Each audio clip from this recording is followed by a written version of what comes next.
Hello, this is Jason Lyons, Sales Engineer with Solid State Networks, and I'm going to do a quick demonstration of the Patch Assistant and run through the process of creating a patch and deploying it to a server. First, you're going to log in.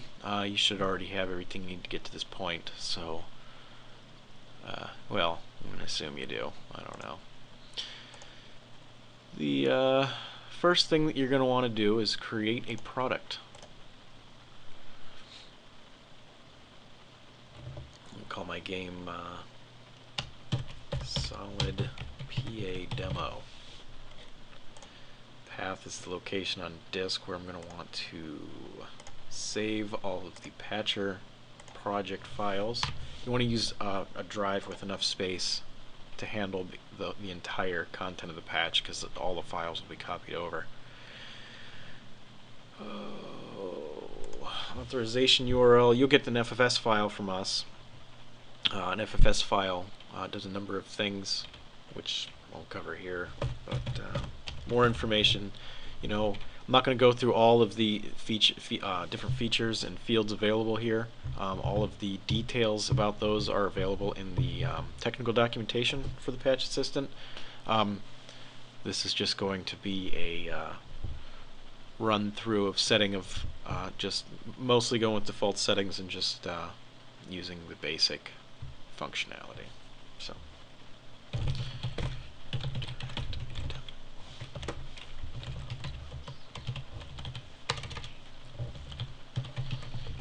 works.ffs.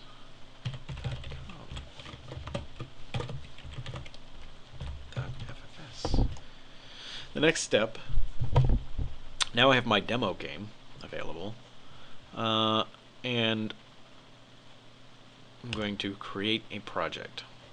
Project will be main install files, no spaces in the name.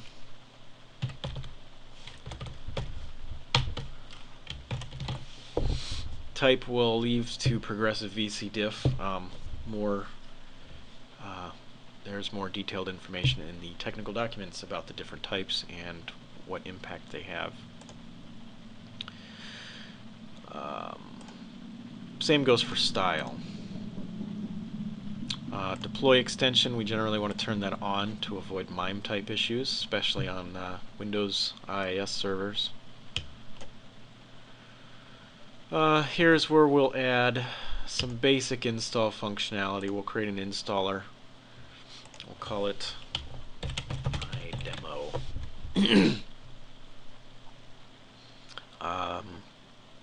It's going to call this file, wherever the application path ends up being, it's going to call patcheruninstall.exe, which will ultimately read this stuff out of the registry in order to uninstall all the things that it needs to do. Publisher, Solid State Networks. Alright, that should be enough. So you see down here in the uninstall commands that we now have something that will be run when somebody runs the uninstaller. If we add a shortcut, target application path,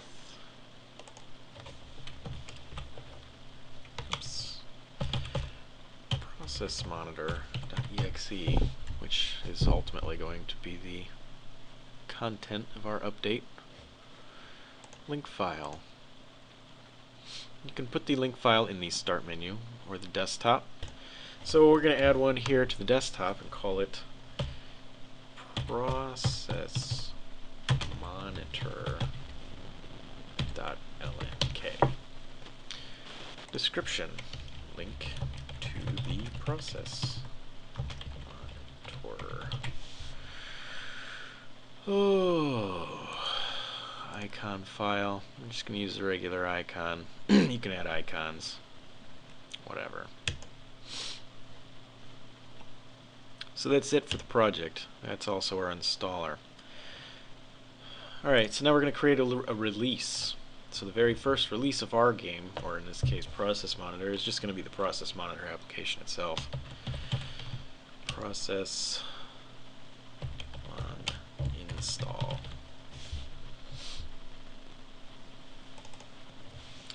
Actually, we'll call this first release. Source is going to be basically the build directory of our game that we want to deploy, which is utils. Okay. We do not want this to be a baseline because we want to deliver the initial content as a release. Available releases will leave as 0. Alright, now we're going to generate the patch. You can see there's really not a whole lot in this patch. And now it's actually going to build the patch files. And there's a little summary here. It'll show you the size of the patch before and after compression and just some details. The next thing that we're going to want to do is deploy to the reliable source. This is the CDN URL. The HTTP URL that you see there is the actual URL at the CDN where the patch files will be downloaded from. And you're going to have to enter the FTP credentials for the exact directory for that web folder so that when files are published they will be available at the URL that the patch assistant expects them to be. So now it's actually going through and uploading all the patch files. Relatively quick.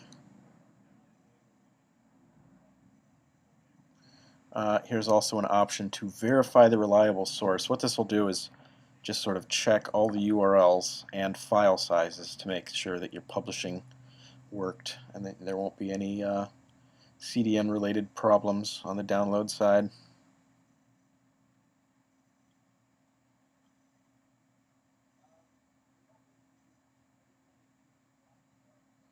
The next thing that we want to do is deploy to the DDN. That basically lets the solid state networks delivery network aware, or lets it know that there's new content available and that content is your patch. This is important for peer-to-peer as well as our analytics.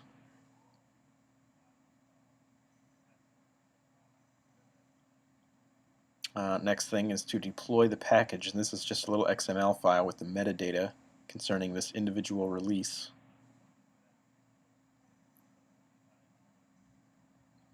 We're going to put it to the same FTP location as the actual patch files.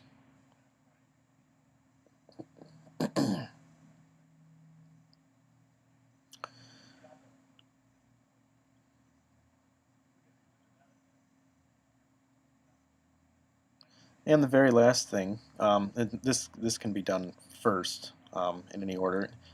The package list. This is basically metadata for the entire patch, and this is the URL that you will want to be concerned with when deploying or when customizing the direct downloader to run with your patch project.